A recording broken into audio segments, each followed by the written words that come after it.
Hello, everyone. Welcome to yet another episode of the You Can Be Anything podcast. It's been a minute, so I'm excited to be back here. I know that I've been missing in action for a bit, but I guess you guys can all see on my platforms that I'm out there trying to stay healthy and also talking to people in the back so that we can get the people we need, the kind of people we need on the platform to come talk to us about different topics, right? And as you all know, it's You Can Be Anything podcast, which means that we talk to everybody, anybody about their specialties, their experiences, what they're doing. And my goal is always to go out there and reach out to those people who are willing to share their knowledge with my audience, like with you all. So, for those of you who are watching on YouTube, I want to say thank you for joining. Do not forget to subscribe to the channel and share with your loved ones. And to the people, my Facebook people, hello again. Your girl So Babes is here. So, if you join, please kindly go ahead and share the video. Let's make sure that we get the audience we need to get this going. Remember, as I said, this is a live broadcast. I thought of doing it as a recording, but I was like, no, let me come on a live broadcast so that it can be interactive for us. All right. So, again, you all know how we do this. Give me a second. I'm going to go ahead and share the video so that I'll tag you all so you can come and let's do this together. Okay. So I hope we are doing great. Please, if you join, kindly share the video so we can get the audience here, so we can pick Doc's brain. I have an interesting guest, okay, so that we can talk and just follow up, be able to ask follow-up questions. That's my point. So let's do this. Please kindly share when you join. I'm also sharing this on my different platforms so that we can have as many people as possible join us on these conversations. So thank you again for joining. One second, got that going. Copy link, share on WhatsApp.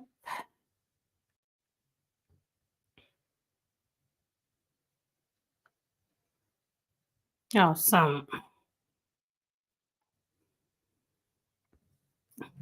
Awesome, great. So this is good.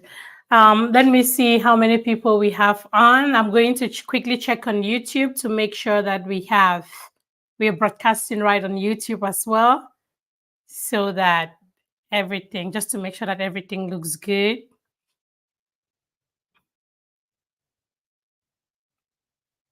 Awesome. Okay, I see we are on.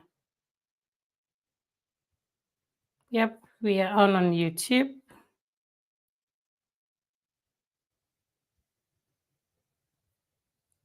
Great. Kindly share when you join. We go back to home. Solange. There we go. That's what I'm looking for. Copy the link and share. Awesome. Thank you. So today on the show, I think I've shared all the places that I want. Again, we're looking for people to join. Thanks again for joining us. And remember, please put your comments in the comment section. We'll be responding to comments when we go through this conversation with Doc. So thanks again.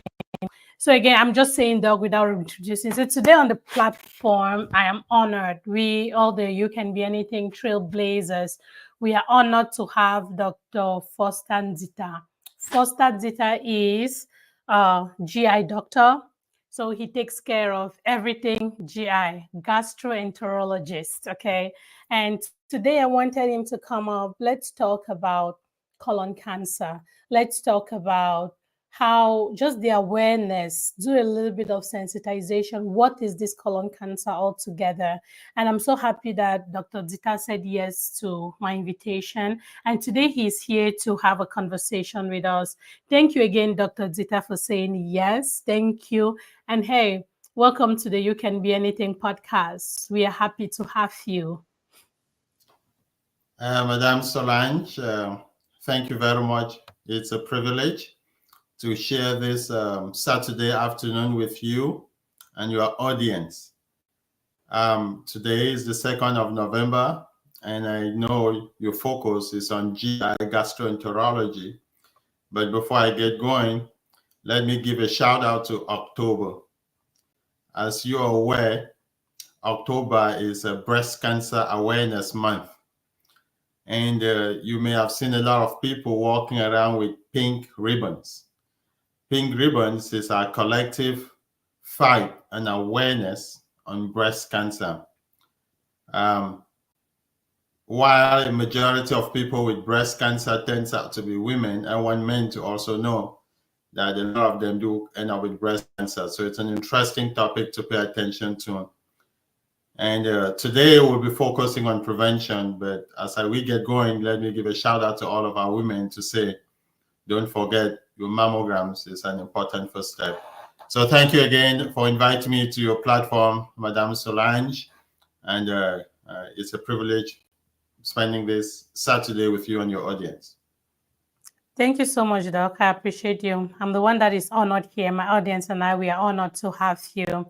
So before we go into the deep dive of this, can you please just, if somebody comes onto this and like, oh, Solange is talking to Dr. Foster Ditah.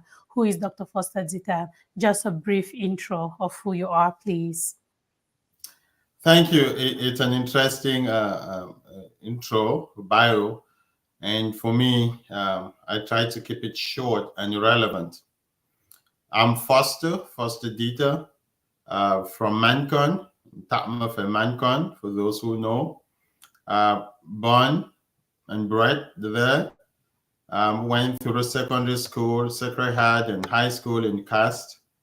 Spent a few years in UB, Moliko, before transitioning to the US, where I completed education in biochemistry, medical school in Michigan, finished a GI fellowship in Nashville at Vanderbilt, and I'm now a practicing gastroenterologist since 2014.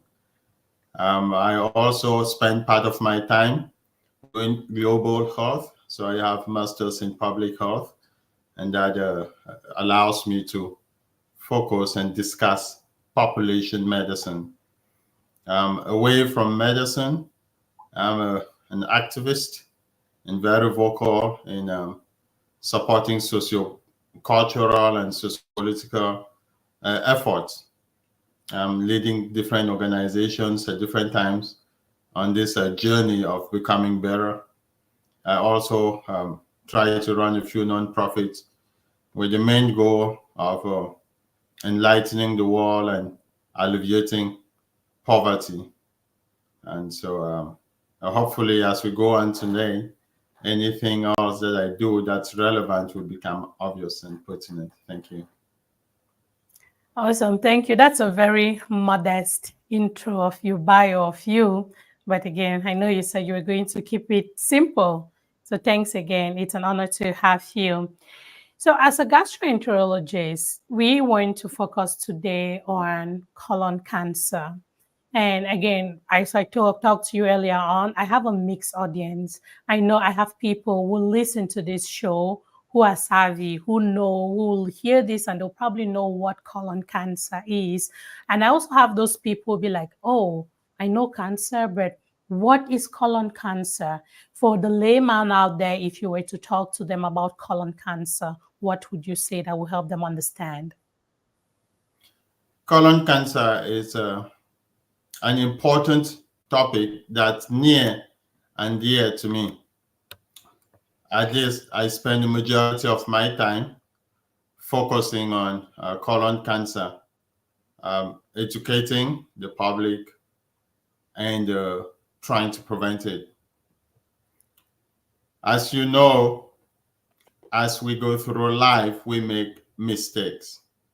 Some of those mistakes can become fatal.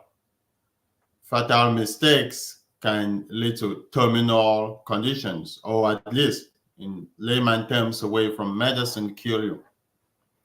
Every organ in the body also renews itself through an ongoing cell division. And each time that occurs, it's an opportunity for that cell to make a mistake.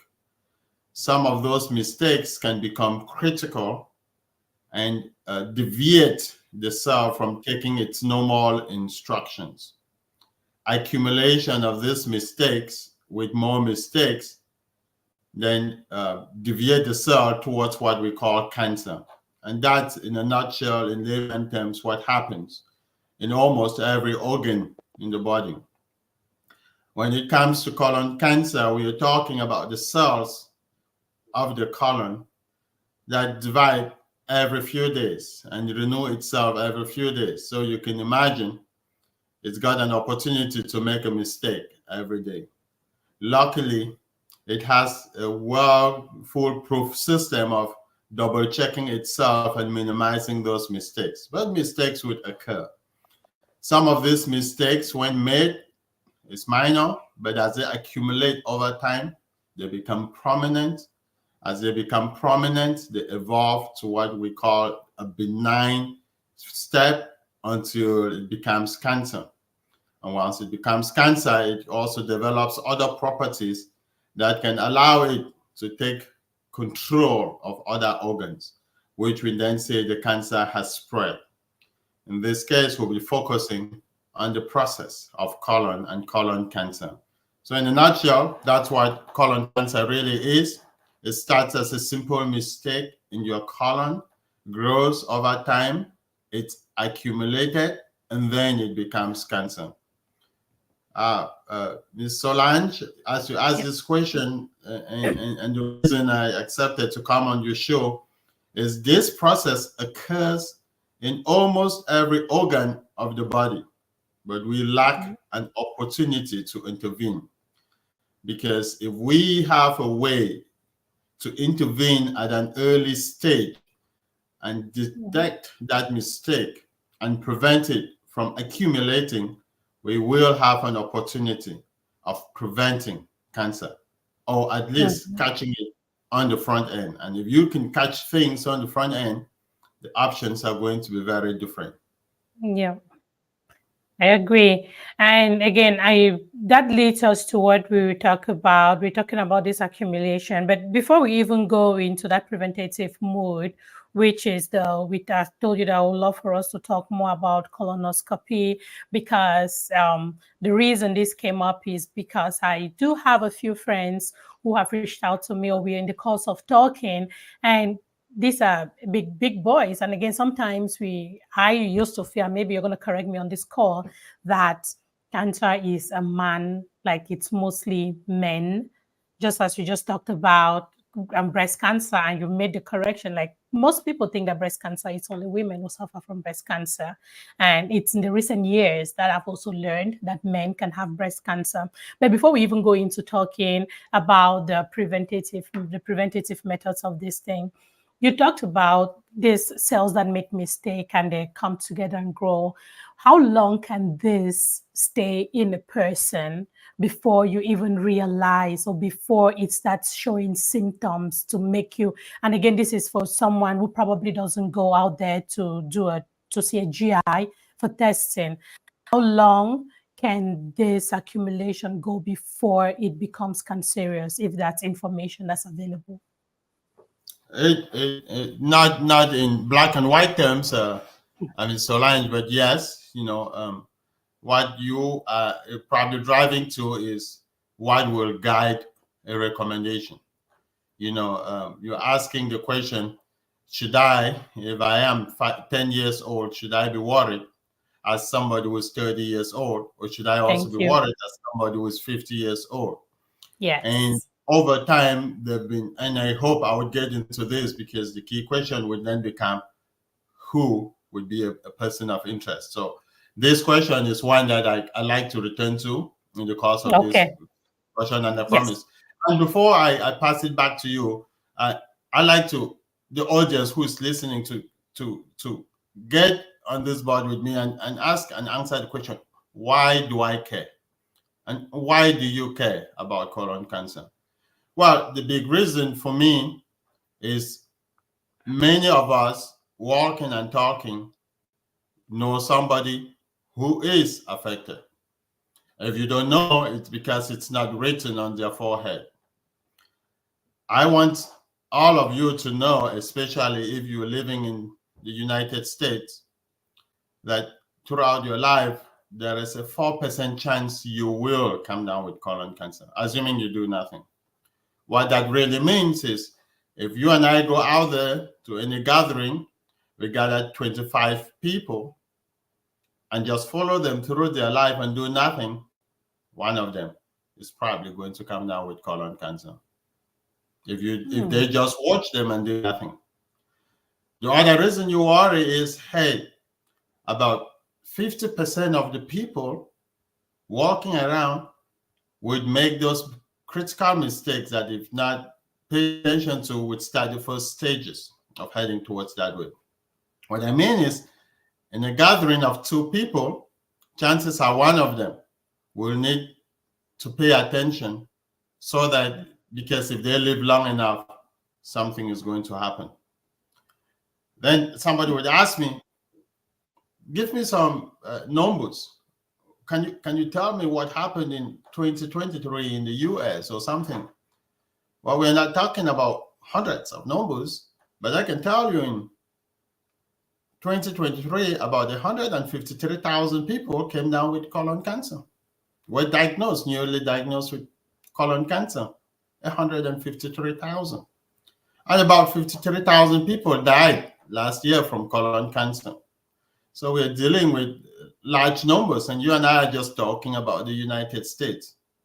Worldwide, colon cancer is about the third leading cause of cancer, behind breast and lung, and then colon for women, and prostate and lung and colon for men. So colon cancer is a big deal. Each time we step back to discuss about cancer, colon cancer should be at the top of your list.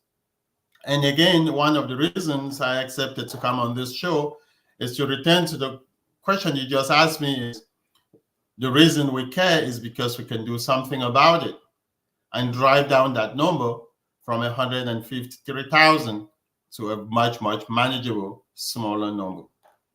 Yeah. Your question fundamentally says, how long does it take to develop colon cancer? Colon cancer. Yep. Our hope is that you do not come down with colon cancer. Our hope is that we can prevent it. We like to start early so we can prevent it. Now, when we deal with populations, you have to do something called cost-benefit analysis. I want to be willing to prevent it, but also be mindful of not causing harm. And that creates a fine balance of when you begin to find so you can prevent colon cancer. The other thing to pay attention to, that question you asked, Solange, is truth is not everybody walks out the same. There are some people that are going to be at a higher risk than other people. And so I want to answer that last question by focusing on what the potential risk factors for colon cancer are. Some of these risk factors are within your control. I call those modifiable. Some of these risk factors are outside of your control. There is nothing you can do about that risk factor. And the biggest risk factor for colon cancer is your age. Oh. The older you get, the more likely that your cells would have been dividing, and the more likely that those cells would have been dividing forever, the more likely that they would have made a mistake, and the more likely that those mistakes would have accumulated over time. So the biggest risk factor for coming down with colon cancer is age. Another risk factor is actually your gender. Whether you're born with male genes or female genes will affect the chances that you're going to come down with colon cancer or not. Men are at higher risk to come down with colon cancer than women. Some people are born just with the genes. that predispose them to come down with colon cancer. You have just the wrong genetic makeup.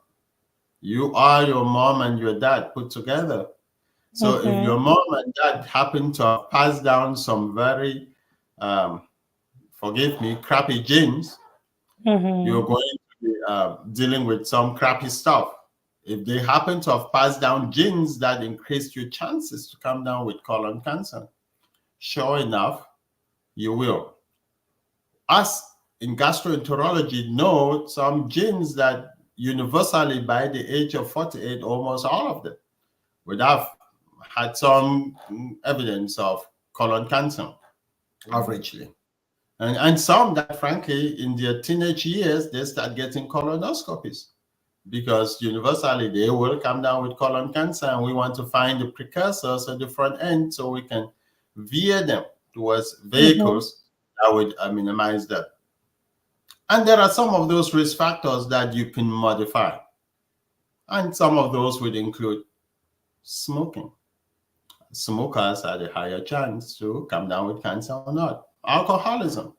People who spend a lot of their time drinking a lot also increase their risk of coming down with colon cancer. And believe it or not, processed foods. It's no wonder that in the developed country, the incidence of colon cancer is the highest. Yes. In fact, people would tell you that the incidence of colon cancer in Africa or Southeast Asia is It's much, low. much lower than you would find in the America, and especially Northern America, in Europe, Mm-hmm. and those other places, because we believe that your environment will play a role towards developing colon cancer. And when you come to this environment, some of it is industrialization, and some of it is Mm-hmm. processed food. Obesity. People who are morbidly obese, when I talk of obesity, I'm referring to your body size as it Mm-hmm. distributes around your height. Those people that are on the heavy side, people who exercise less, so sedentary lifestyle, those who like to spend every day just sitting on the couch and turning on the remote and playing. So those are just some Mm-hmm. of the risk factors that can predispose you towards coming down with colon cancer or not. And some, Mm-hmm. as I said, are modifiable, and some you can't do anything about.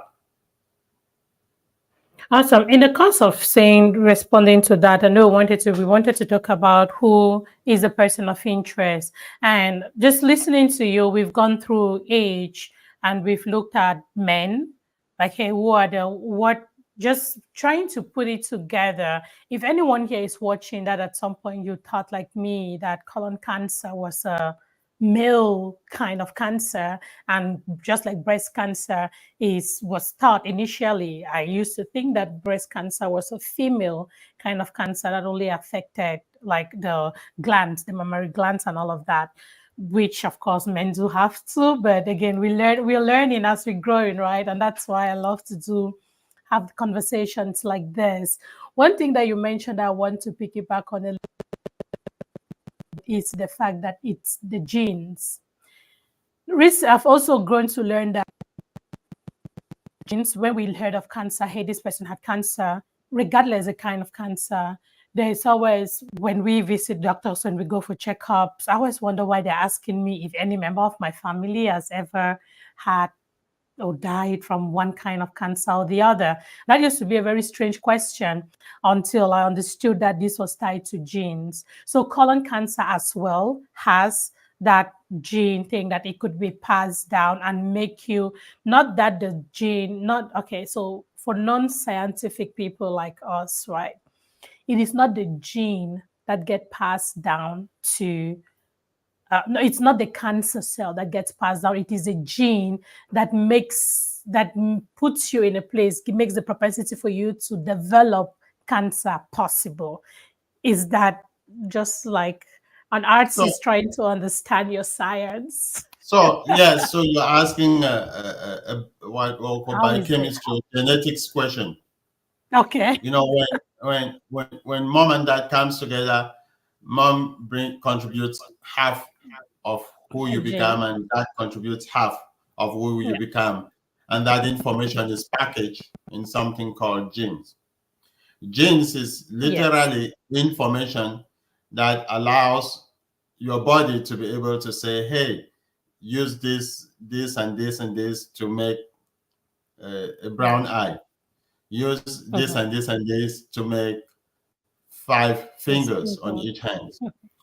Combine this information to give me 2 ears. Mm-hmm. Also, as once that information is packaged down, you know, you would notice that many people walk around there, and somebody will say, "Oh my goodness, you look so much like your dad," or somebody will say, Mm-hmm. "You look so much like your mom." Yeah. That's because that design of package information is passed down to you from them.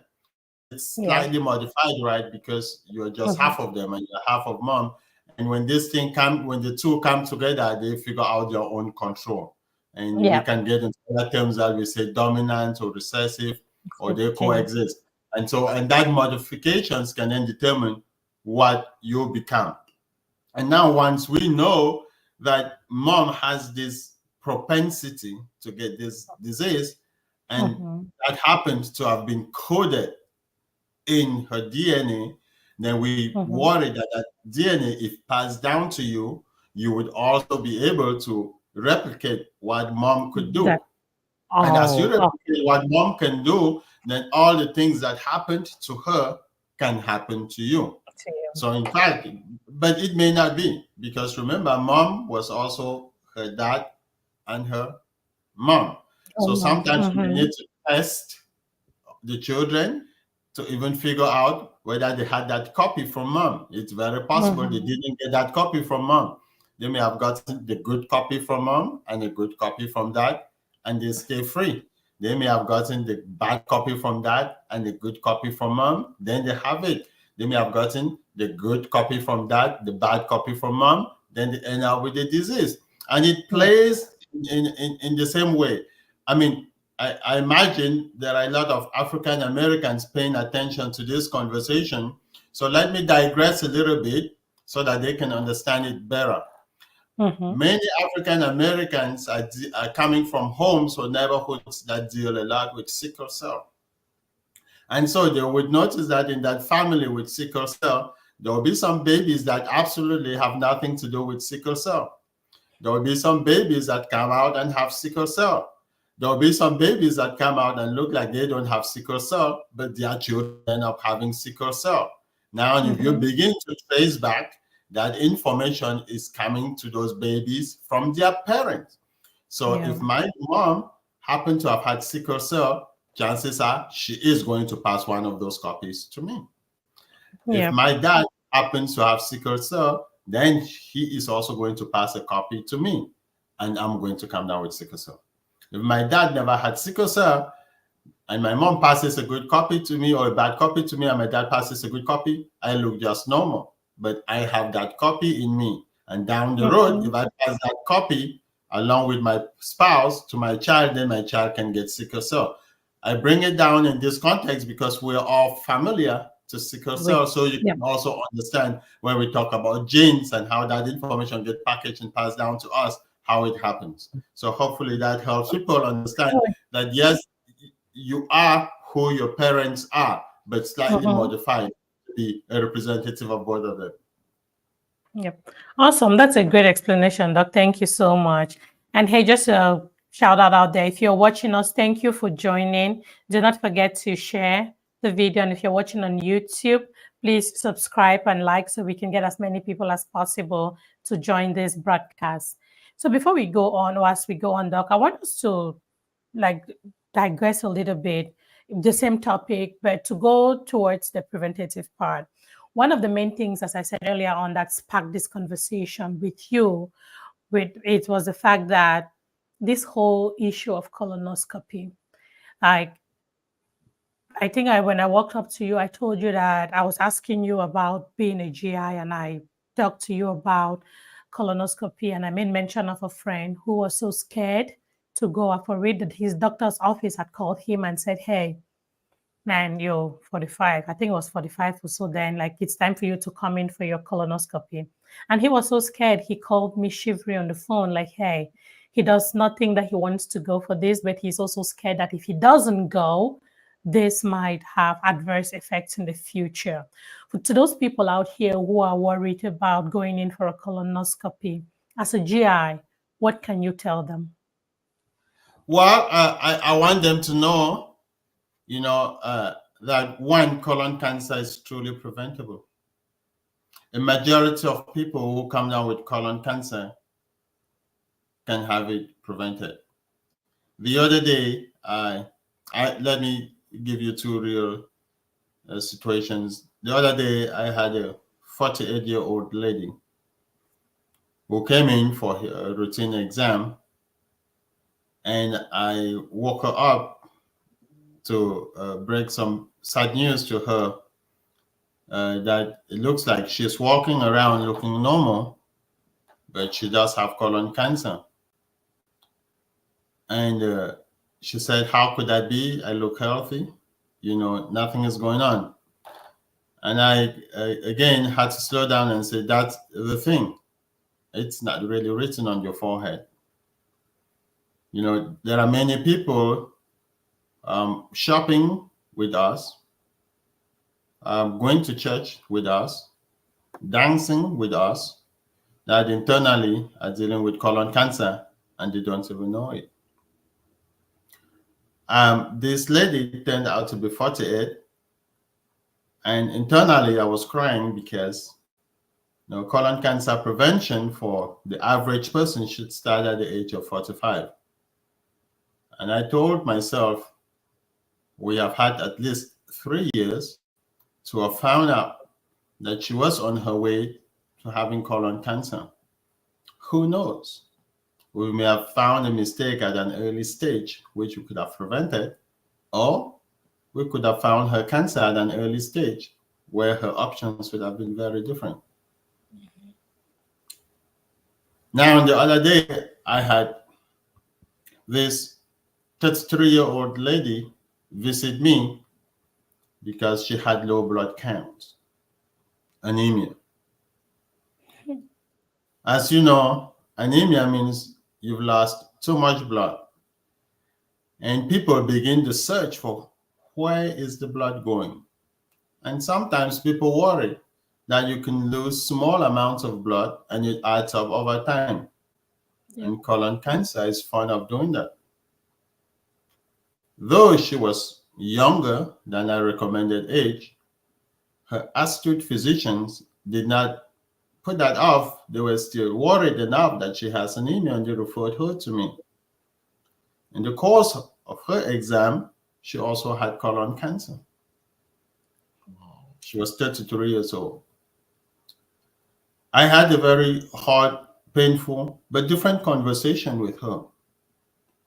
And I said, "Look, you're unfortunate because there is no reason for you to have had a colonoscopy. In fact, you're 12 years early, absent some symptoms."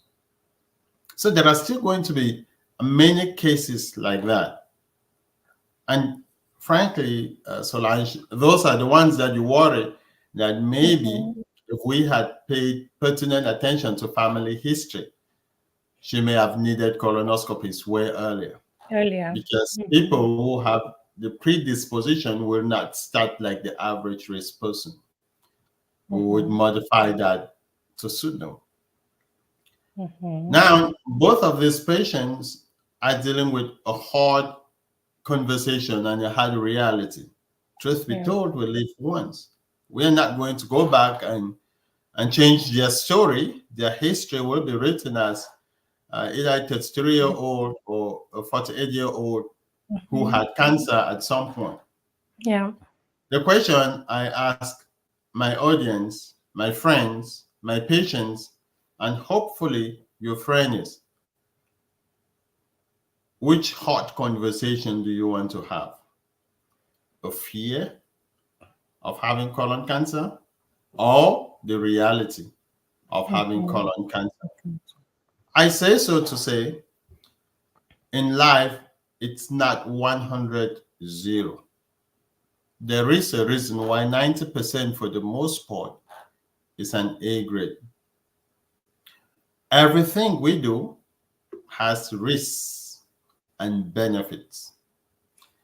And you always have to weigh the risk against the benefits. There are many forms of cancer that we love to prevent. In order to do so, we have to make sure the benefits of trying to prevent outweigh the potential risk of doing so. Otherwise, it would be futile.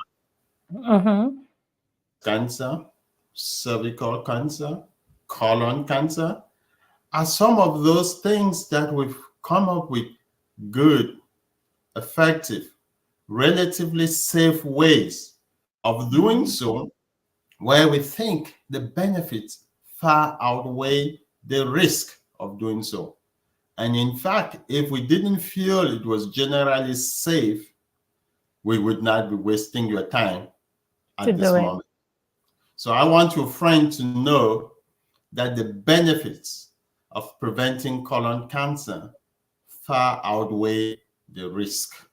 And I would encourage him or her to talk to me or talk to us so we can get him or her on the path of prevention. That said, things are safe in competent hands. Yeah. If you take a 10-year-old to drive your car, I don't think you will make it home safely. If you take an experienced driver to drive your car, you're probably not going to crash before you get home. So ensure that you are entrusting the services into the competent hands. Awesome. Thanks for putting that out there. So one thing I love for us to, as we go through this conversation, is that fear. We've talked about the fear, right? A lot of people have that fear to go in for a colonoscopy. And when I want us to note that you've made mention of there is that need to know your family history, which means that if a family member of yours has had colon cancer before or passed from colon cancer, it makes sense to go in for a colonoscopy even before you clock the age. Am I correct to say that age is 45, the recommended age for colon cancer? Is that what? So two things. We define two populations, the average risk and the high risk. When you start gathering this history, that puts you with my mom, my dad, my brother, my sibling, my children. That population shifts to what we call high risk. If you're average risk, meaning there is no relationship, I'm just like an ordinary Joe Smith out there, we ask you to start your colonoscopy at the age of 45. Now, if you come from somebody with a high risk, you're walking and you say, my brother, my mom, my dad had colon cancer, we immediately say you need to start 10 years younger than them at the time of diagnosis and no later than the age of 40. So everybody listening is probably asking, hey, what do I tell my mom? What do I do myself? So if you don't have any family history and you're listening, your clock starts at the age of 45. If you have a family history, and in this case, I would specify first-degree family history, your mom, your dad, your siblings, your children, you start no later than the age of 40 and 10 years younger than your youngest family member. I cited the example of my patient who was 33 years old. The first degree relatives will need to start at the age of 23. And if you happen to have been 60 years old at the time of your diagnosis, you think 10 years younger is 50, but would say no, don't start before at the age of 40. So those are the age appropriate recommendations about when to start. And so, everybody listening, if you're under 45, there is no average risk. This is an important conversation for you to have with mom, dad, siblings, and uncles. And if you are over the age of 45, you should be asking yourself, are you up to date? And if you're not up to date, come have a conversation with me what we need to do to ease your stress. That's good. So when we talk of, thanks for responding to that. When you talk of this, if somebody does it at 45, does it become annual, or do you do So, once you so turn 45? a good Maybe, question. maybe I'm rushing with your questions. No, it's pertinent and timely. Mhm. So I step back and I say, uh, we've not even discussed what the best test is, and there is probably not just one test. Oh. We have multiple tests, and the focus is colon cancer. Let's Mhm, step back. The focus is colon cancer, mhm. and when it comes to prevention, you're talking about early detection. Oh, Diagnosis. I want to catch it on the front end, Mhm. or I want to prevent it. I digress again. Many women have mammograms, and you ask them, why are you having mammograms? To catch breast cancer, right? But you want to catch it early so Mhm, that, hey, if you do things, you contain it. mhm. Because if you're catching it late, when some of it is in the brain and some of it is in the bone, it's too late. It's all over the body. You can't really do. But if you catch it when it's still just in the breast, you can have control. That's why you get the mammogram. Mhm. So I would emphasize to that for breast, you're catching breast cancer early. Really, you are not preventing breast cancer. You're catching breast cancer early. Oh, okay. Mhm. For colon cancer, you have an opportunity, To prevent. one, to prevent it, and two, to catch it early. When it Mhm. comes to catching it early and or preventing it, there are different tests you can do. Tests are literally things you do to pick a signal that suggests things may be awry. For example, we talked of the patient who came in with anemia, and I said maybe they've been losing small amounts of blood over time in their stool. So some people will elect for a stool test that looks for specks of blood or looks for specks of abnormal DNA. That's an appropriate test because, again, you are trying to detect things that otherwise Mhm. you would not know because you don't see it with the naked eye. Some people choose to get a scan. Some people choose to go get a special kind of CAT scan that looks at their colon. Again, Mhm. prevention means you and I are fine. There is nothing written on our forehead. We're enjoying life. Yeah. We're about to go play golf. We're about to go dance. And somebody says, wait a minute, go get checked out. We're like, I'm fine. And I'm saying, yes, that's the point. Prevention is when you're fine. Because Yeah. if when things start happening, then we are finding out and treating, we no longer preventing. Mhm. So a stool test is one of the, a CAT scan is also there. Some people then elect for a test that goes in to inspect the colon. And then that one we call the colonoscopy. Some people Mhm. say, look, I don't want the full colonoscopy. And some say, I want just a limited version of it. Then there is something called a flexible sigmoidoscopy. And some Okay. people say, no, nobody needs to be looking at me. I want a different test. And again, are they of the same um, thoroughness or quality? No. One is better than the other. But at the end of the day, I tell my patients the best test is the one that you end up doing and you do it right. Because Mhm. when you start doing it right, you are giving yourself a chance to catch things on the front end and not on the back end. And each Mhm. of these tests, because they have different specificities and sensitivities, Yeah. terms I use to describe how easily they can catch it, they would have different recommendations. So going back to your question, therefore, some tests would ask you to do them every year. Some tests would make you do them every 3 years. Some Okay. tests, if they're negative, if they're positive, then you need attention. But if Yeah. it's negative, some like a stool test, If it's negative, people will tell you to do it again in a year. This is not a special kind of stool test called the color guide. If it's negative, people will tell you to do another one in 3 years.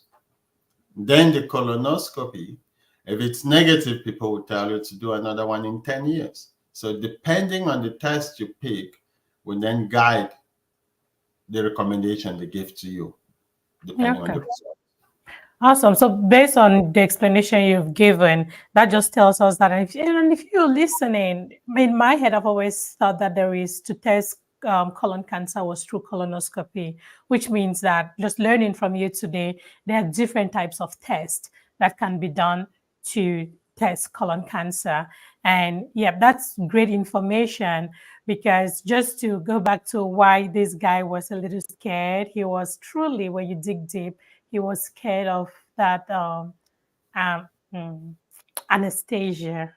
He was like, oh, are they going to give me anesthesia in order to do a colonoscopy? So I'm happy that you've just explained that there are different types of tests that can be done to catch it. Yes, Doug, we've talked about this test. Yeah, go ahead. Let me not cut before you go on, I want people to step back and understand the process before they actually choose a test. I want them to be comfortable. But one of the key questions I always ask them is, what are you going to do with the results? Because this is not just going to test for fun. I encourage people to sit back, reflect, so that when you're getting a test, you are ready to act on the result. Among all of these tests, the gold standard is colonoscopy. Meaning, if they find out anything is not normal with any of those other tests, they would ask you to go get a colonoscopy. So if you've made up your mind that you're never ever going to have a colonoscopy, you may as well be asking yourself, why do I want to find out information that would stress me out if I'm not going to do anything about it?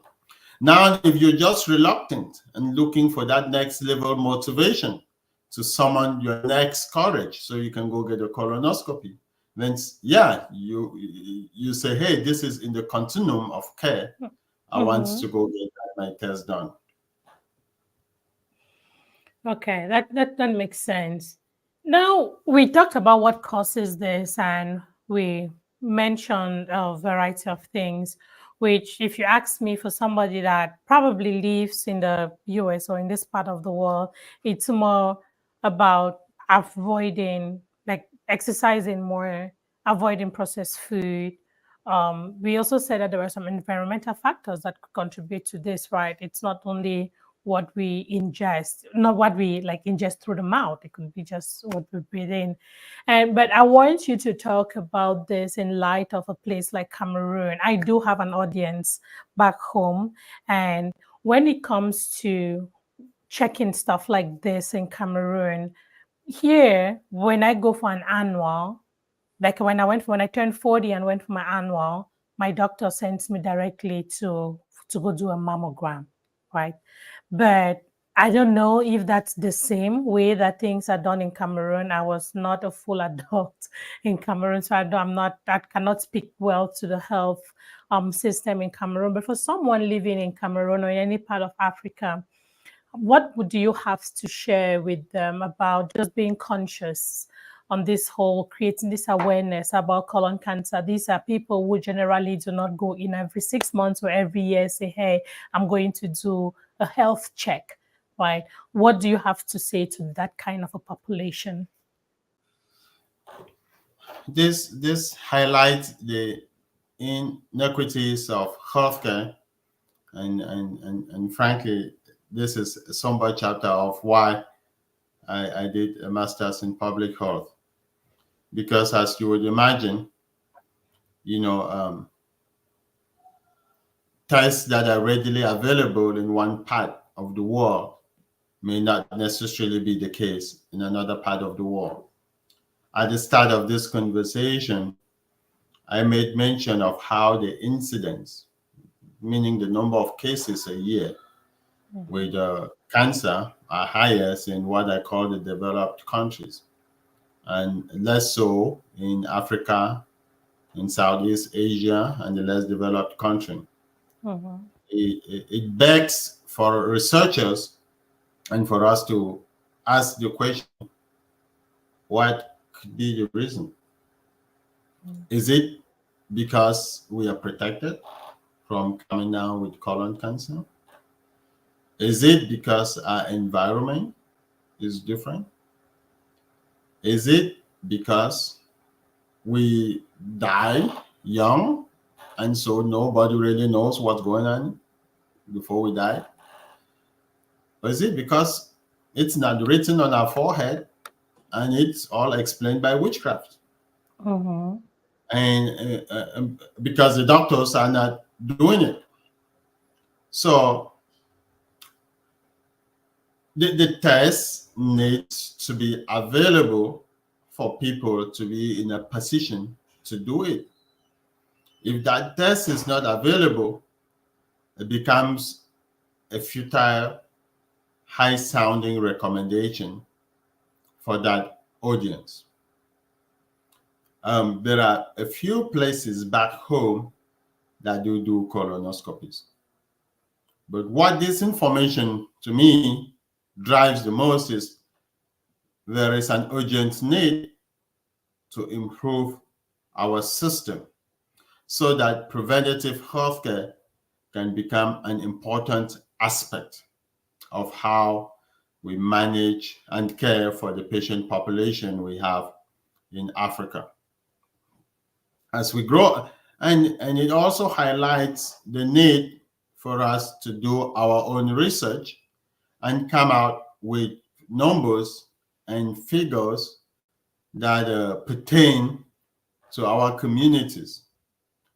I quoted earlier on that in the United States, on the average, we have 153,000 cases of colon cancer a year in 2023, and about 53,000 deaths. The next key question should therefore be, what are these numbers for Africa? What are these numbers for Cameroon? Because once we start assembling these numbers, we will be in a position to shape policy. Until we begin to focus and gather data that pertains to our own communities, it's a somber conversation to have. In my experience, we've got the competent minds to gather and provide this information so that it can inform policy. I don't know of many places back in the Cameroons that does colonoscopy. I mean, I spent a month to 6 weeks rotating at the Bamenda Regional Hospital over a decade ago. And I know that we do not have a gastroenterologist at the Bamenda Regional Hospital, unless that has changed recently, which I'll be surprised. So we are talking of major metropolitan centers that are reference centers for all the population without a competent service.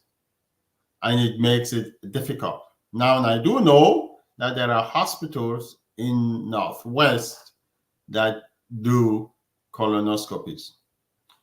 But because of the hurdle that people may need to overcome to have one of this, it makes it more difficult. And then it makes the test not readily available, because a good test is one that's cheap, it's safe, and it's readily available. If until you can check all of these boxes, it becomes a futile conversation to have in certain areas. But I hope that my brothers, my friends, my colleagues that are listening in Cameroon and on the African continent may take this as a call to action. What do we have to do so that the best experience is in our backyard? I've had a few patients fly in from Africa, not Cameroon, from different parts of Africa, at least 4, so I can perform your colon cancer prevention test. I've had a couple of ministers from different countries, not the Cameroons, contact me so I can perform the colon cancer prevention test. I have a few patients that do share their results regularly in the continent with me so I can help them manage the conditions. But the question I ask is, in the event of an emergency, where would they go? My hope is that with these enlightening conversations, it would highlight a potential deficit or an area of need that would spur policy and change to make us better. For those back home, therefore, because these are not readily available, I wanted them to pay attention to some of the signs and symptoms that should prompt them to seek attention early. Most of us struggle to contain our weight, so to speak. Many people want to cut down on food so they do not gain weight. Every now and then, some people start losing weight, even when they are not trying, despite their best effort. If you're losing weight when you didn't intend to, that's an urgent call for you to ask, what is going on? Seek medical help so that people can investigate and make sure we're not missing out on anything obvious. Passing blood in your stools. When you pass blood in your stools, do not ever assume that that is a normal expectation. If you start having blood in your stools, I urge you to seek medical attention so things can be addressed. And sometimes people have changes in their stools. I describe it to people, a lot of time your stool comes out like a nice banana. If your stool starts coming out like a string, you have to also wonder what has led to this change so that my stool is coming out as a string. And some people begin to have pain in the rectum. If you have this new onset of symptoms when you were not anticipating or expecting anything and there is no simple explanation, these are calls to action to address a potential impending health need. And as I made mention of earlier, one of my patients had anemia, which was the reason for their referral.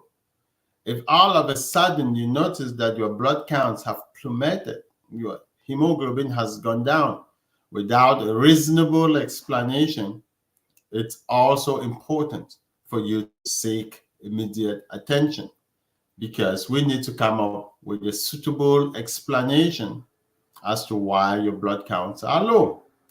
And for some people, it may just be pain in the abdomen. If all of a sudden you're having abdominal pain and abdominal discomfort, your abdomen is swollen, you're having vomiting, these are not normal symptoms.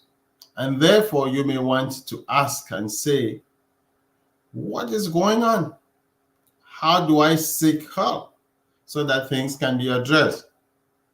And for people that live in environments where they can readily have colonoscopies, I would say starting at the age of 45, go get a colonoscopy. If it's completely negative, then your doctor would probably advise that you wait 10 years before you need another one. As I said, many women do mammograms to find breast cancer early. Many women do pap smears to find abnormal cells so they can help prevent cervical cancer. We do colonoscopies to find the early stages of colon cancer so we can help prevent colon cancer. And the reason we are spending this afternoon truly talking about colon cancer is because it is preventable and you can do something about it. If you're over 45 and you end up being diagnosed with colon cancer, it's a shame because we missed out on an opportunity to, one, find it early, and O to prevent it. And things we find on the front end give us different options for it to be addressed. So I encourage you to go out there, look for these things, find them on the front end so we can prevent things from happening on the back end. People who go and get their colonoscopies and do screening find things on the front end. And you will notice that when it comes to prevention, there would be two kinds of prevention: primary prevention and secondary prevention. Primary prevention means I nip it in the bud. I stop it before it ever comes by. Secondary prevention means I already have it. I'm trying to prevent the next stages of it. We have both options available to you when it comes to colon cancer. So I encourage everybody who's listening, who's paying attention, to go out there, educate your siblings, educate your friends, educate your family members, educate your parents, so that collectively we can get together and truly work on preventing colon cancer. Many of you know people who've had colon cancer. They may not just be talking about it. Many people know that several years ago, we lost the famous Black Panther actor, Chadwick Boseman. Chadwick died around the age of 43 or 45. Did people ever ask themselves what he died of? Well, it may interest you to know that at the age of 38, Chadwick Boseman was diagnosed with colon cancer. Despite him acting that beloved movie of Wakanda, he was dealing with colon cancer. It just goes to emphasize to you, my brothers and sisters, that it's not written on the forehead. There are many people walking next to you, shopping next to you, sitting in church and praying with you, dancing with you, that internally are dealing with colon cancer. You are not just aware of it. And yet there is something you can do to ensure that you are not that innocent person standing next to that person, by going and knowing your status. That way you can truly prevent yourself from coming down with colon cancer. Thank you. Awesome. That's a good one. That you went ahead and answered like 3 follow-up questions that I noted for you already as you talked through this. So I bet, man, you do this, you educate people on this, so you already probably know what kind of information to put out there to people. And all the 3 follow-up questions I had from our initial question, you went into them already. So I'm not going to have us repeat ourselves to that. But one thing, I know that we captured the fact that it's better, again, colon cancer, it's preventative, right? It's good to catch it early. Just like any other cancer out there, do you have a percentage, a number on, like, when people are diagnosed with colon cancer, how many of these people survive or live with it for about how long? Are those numbers that are available? Like, is it a kind of cancer that somebody can live with for a long time? As I noted, the stage is key. Primary prevention is our way of stopping you from having it so you can live a full life. Secondary prevention is our way of catching it on the front end so we can control it and give you the longest life. Over the past 20 years, I can tell you the mortality meaning how many people die with colon cancer, is decreasing. Partially because we are catching some on the front end, where the options that we can offer to them are different. Partially because the cancer doctors have gotten better treatment combinations that's going to keep people around longer. The other day, I was reading permit me, get digress, I was reading about the magic of artificial intelligence that as it's coming around, it may be able to integrate pieces that the human brain has not been able to integrate, Great. and hopefully even move us faster towards coming Mhm. up with a tailored treatment that may allow us to be able to cure cancer. Look, it used to be we didn't know how to treat, we never had antibiotics. As we evolved in technology, we got antibiotics we can cure. It used to be that we didn't know our genes, that Mhm. people thought blacks and whites were very different races until we decoded the human genome and realized that we are more related than people ever thought. It Yeah. used to be that we knew that cancer was instantly a death sentence, or HIV was instantly a death Yeah, death sentence. sentence. And these days, people live a full life with HIV. As technology evolves, so too does the treatment regimens evolve. Mhm. And as they evolve, I anticipate there will come a time whereby cancer will be cured. Many people are actually developing blood tests that will just draw your blood and understand your predisposition. And as we integrate this information on the technology platforms, very soon we may be able to come up with treatments. Remember, treatment that's effective is a treatment that works is the one that keeps you alive, Mhm. meaning it's safe, it's and it's effective.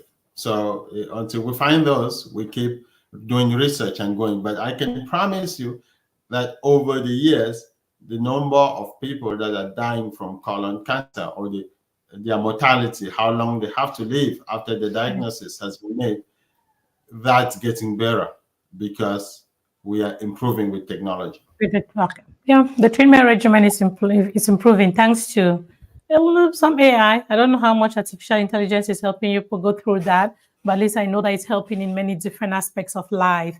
It has its good and its Coming. bad sides.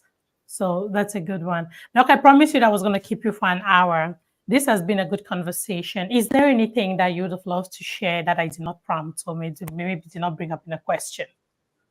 No, thank you. I don't think it's so much that you didn't bring, but that I think those who are listening to this point, the way I tell them is if you just woke up from sleep, what is it you want to take home?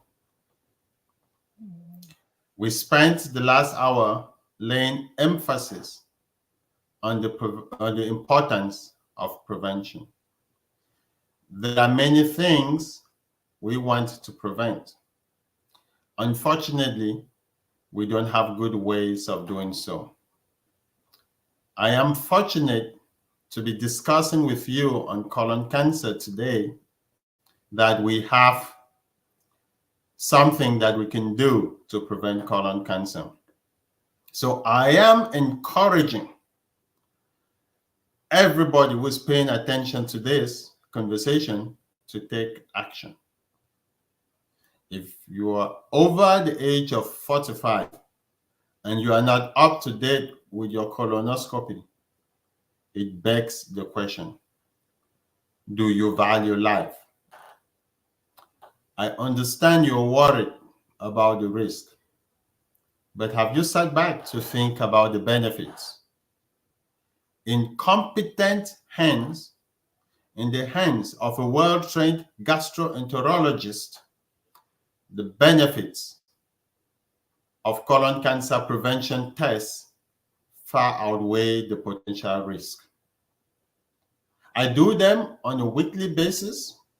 I've done thousands of them, and they're generally safe. Colonoscopy is the currently best available test.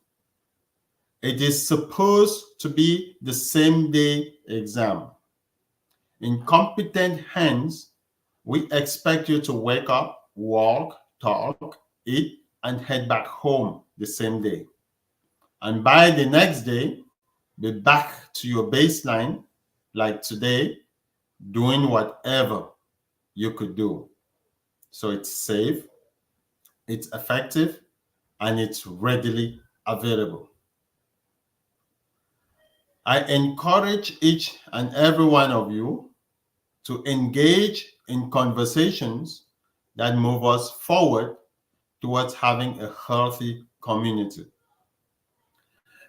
There are things you can do in your lifestyle that can modify your risk of coming down with colon cancer. I encourage you to be active. I encourage you to abstain from smoking. I discourage excessive alcoholism. If you are on the heavy side, I encourage you to get out there and lose some weight. Now, people would ask, are there some diets or medications that I can? I will tell you, red processed meat is an enemy. Go towards fish, go towards chicken, and less processed foods. Sometimes I tell people calcium and vitamin D may have a benefit. And yes, we also talk of vitamin B6 may have some benefits as well. Aspirin and NSAIDs. NSAIDs are medications like ibuprofen, Advil, Aleve. But generally, I also worry about the risk of NSAIDs, so I do not generally encourage it, except I'm dealing with somebody who has a significantly higher risk of colon cancer. Then I suggest they take an aspirin. So as you maintain an active lifestyle, you eat less processed foods, you smoke less, you consume less amounts of alcohol, you're minimizing your risk. But don't forget that the biggest risks for colon cancer is your age. The biggest risk for colon cancer is your age. The longer you live, the more you've made mistakes. The more mistakes you've made, the higher chances that one of these can become fatal. Our goal is to catch this mistake on the front end. That way, we can prevent you from coming down with colon cancer. Ladies and gentlemen, thank you for this opportunity for sharing the hour with me. And it's been a privilege talking to you about colon cancer. Awesome. Thank you so much, Dr. Ditah. This has been so insightful, both to me and I hope that my audience listening have learned from this. I'm going to make sure that I push this out, I share it to as many people as possible, because these are conversations that we don't readily have within our community a lot. That's why when you say yes, you're willing to talk to me, I was excited about it. So thank you again for making the time. I know that this, again, I must have been special for you to create this time and come talk to me on your Saturday afternoon or spending time with your beautiful family. So thank you for making the time and stay blessed. Thank you very much. I appreciate the opportunity. Awesome. Thank you, guys. We've come to the end of our show today. I hope that we all learned something. And please share this video. Make sure that your loved ones, your family members, your friends get to watch this, listen to this. Again, this is available on YouTube, it's available on Facebook, and I'm also going to have one available on the podcast platform. So you should be able to listen to this from Apple Podcasts, Google Podcasts, Spotify, wherever you listen to your podcast. So I pray that this will make an impact. I pray that this information that Dr. Ditah has shared with us today will help you to make decisions that will help to save your life, save the lives of your friends, family members, and also thanks again for your time. Continue to follow You Can Be Anything podcast, subscribe to our channel. And hey, if you have any questions, do not hesitate to put them down on the comment section of each of the videos. If there are any questions there that I know require attention, I will bring it to Dr. Ditah's attention and beg for him to reply. So please do not hesitate to ask your questions if you have any. Thank you again. And for those of you who sent me virtual hugs yesterday, I appreciate it so much. It just shows that you guys are here, and I love that you have shown up. And just continue to make You Can Be Anything podcast a recommendable page so that we can have people who are willing to come and share their experiences with us, share their knowledge with us, just as Dr. Ditah has shared today. How good the audiences we bring, the guests we bring here will depend on how much you recommend the page and how much you show up and ask questions that will be insightful for the people who come on. Thank you again, and I hope to see you tomorrow during our Sunday Fun Day. Have a blessed one, and bye-bye.